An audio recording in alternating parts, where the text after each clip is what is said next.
মানুহে মানুহৰ বাবে প্ৰজন্মৰ পৰা প্ৰজন্মলৈ প্ৰতিধ্বনিত হোৱা এটি অমৰ গীত। মানুহৰ বাবে গীতটো কেৱল এটা সুন্দৰ গীত নহয়, ই এনে এখন পৃথিৱীৰ নক্সা য'ত মানৱতা সংকটৰ মাজত ওলমি আছে আৰু তাৰ উত্তৰ এটা প্ৰশ্নৰ ভিতৰত নিহিত হৈ আছে। ভূপেন হাজৰিকাই গীতটিৰ আৰম্ভণিতেই মানুহে মানুহৰ বাবে যদিহে অকণো নেভাবে বুলি গাই শ্ৰোতাৰ মনত প্ৰশ্ন জগাই তোলে যে পৃথিৱীৰ পৰা মানৱতা কলৈ গ'ল। তেনেদৰে গীতটিয়ে তাৎক্ষণিকভাৱে শ্ৰোতাৰ হৃদয়ত মানৱীয় চেতনাৰো উন্মেষ ঘটাই আঁকি দিয়ে মানৱতাৰ অম্লান চিত্ৰ।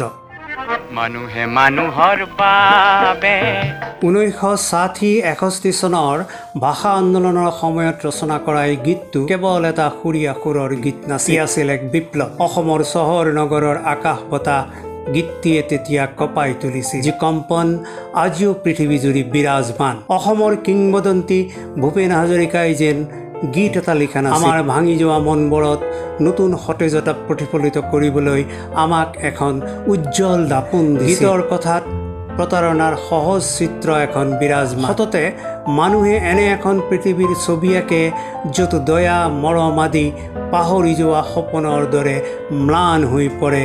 তাৰ ঠাইত লোভ ঘৃণা আৰু উদাসীনতাই ঠাই লয়। মানুহে মানুহক বেচিব খুজি, মানুহে মানুহক কিনিব খুজি, হয় তেতিয়া পুৰণি ইতিহাস দোহাৰিলে ভুল জানো নহ'ব। গীতটোৰ পৰিধি কেৱল অসম নহয়, ই প্ৰতিখন ৰাজ্য চহৰ নগৰৰ প্ৰতিটো ৰাস্তাৰ চুক কোণ প্ৰতিখন হৃদয়ত মানৱতাৰ প্ৰশ্ন উত্থাপন কৰিছে। ডক্টৰ হাজৰিকাই আঙুলি টোৱাই প্ৰশ্ন নকৰে, প্ৰশ্নটো তেওঁ গুণগুণাই কৰে, মানুহৰ মনত সহানুভূতিৰ প্ৰতিধ্বনি হ'বলৈ দিয়ে। সহানুভূতিৰে ভাবিব কোনে নকোৱা। মানুহে মানুহৰ বাবে গীতটো কিন্তু বিলাপৰ গীত নহয়, ই মানৱতাকাংক্ষী যুদ্ধৰ চিঞৰ। ই ন্যায়ৰ বাবে আন্দোলনত ইন্ধন যোগায়, মানুহৰ মনত সাহস যোগাই তোলে আৰু মানুহক সোঁৱৰাই দিয়ে যে পৃথিৱীত মানৱতাক পুনৰ উদ্ধাৰৰ পথ আকাশৰ পৰা নামি নাহে, আমাৰ অন্তৰৰ গভীৰতাৰ পৰাই মানৱতাৰ অস্তিত্বৰ আৰম্ভণি হয়। দুৰ্বল মানুহে যদি জীৱনৰ কোবাল নদী, হয় সেয়াই মানুহৰ চিৰন্তন সংগ্ৰাম। পিছে পাৰ হয় তোমাৰ সাহস, তুমি হেৰুৱাবানো কি? মানুহে মানুহৰ বাবে গীতটো কিয় অমৰ? কাৰণ ইয়াত নিৰশোক্তি নাই, ই আমাক আমাৰ জটিলতা, ভিতৰৰ আন্ধাৰ আৰু পোহৰৰ জিলিকি থকা সম্ভাৱনাৰ সন্মুখীন হ'বলৈ প্ৰত্যাহ্বান জনায়। গীতটো এক কৰ্মৰ আহ্বান, আমাক আমি কোন সেইটো মনত ৰাখিবলৈ আহ্বান জনোৱা ই এটা অনন্য গীত। গীতটো নিষ্ক্ৰিয় পৰ্যবেক্ষক নহয়, ই পৃথিৱীৰ ভৱিষ্যত গঢ়ি তোলাৰ সক্ৰিয় পৰ্যবেক্ষক, য'ত উদাসীনতাৰ সলনি সহানুভূতিক আদৰি লোৱা বাবে ই প্ৰতিটো প্ৰজন্মৰ হৃদয়ৰ গীত হৈ পৰে। মানুহ যদিহে নহয় মানুহ, দানৱ কাহানী নহয় মানুহ। ভূপেন হাজৰিকাৰ গীতৰ তীক্ষ্ণতা এয়াই যে যিয়ে ক'ব পাৰে, যদি দানৱ কাহানী বা হয় মানুহ, লাজ পাব কোনে নকোৱা।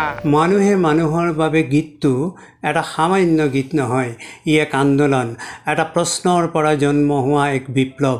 আৰু সেয়ে প্ৰজন্মৰ পিছত প্ৰজন্মৰ মাজত গীতটো প্ৰতিধ্বনিত হৈ থাকিব, সকলোকে সোঁৱৰাই দিব যে মানুহ আৰু মানৱতা অভিন্ন।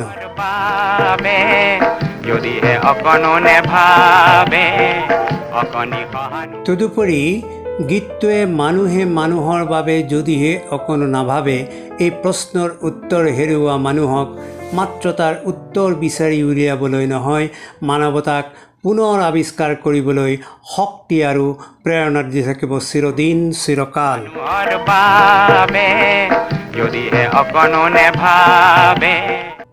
মূল কথাটো হ'ল মানুহে মানুহৰ বাবে গীতটিৰ সাৰমৰ্ম আৰু ইয়াৰ প্ৰাসংগিকতা পৃথিৱীত চিৰস্থায়ী হৈ থাকিব।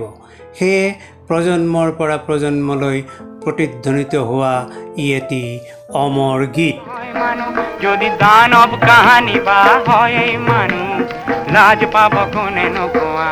আমাৰ এই ভিডিঅ'টো যদিহে আপোনাৰ ভাল লাগিছে লাইক কৰক, শ্বেয়াৰ কৰক আৰু যদিহে আপুনি আমাৰ চেনেলটো ছাবস্ক্ৰাইব কৰা নাই, অসম, ভাৰত তথা বিশ্বৰ সংগীত ৰত্নসমূহৰ এনে গীতৰ আলোচনা শুনিবলৈ, চাবলৈ আমাৰ চেনেলটো ছাবস্ক্ৰাইব কৰক। সমনীয়া মানুহে মানুহৰ বাবে যদি অকণো নেভাবে, অকণি সহানুভূতি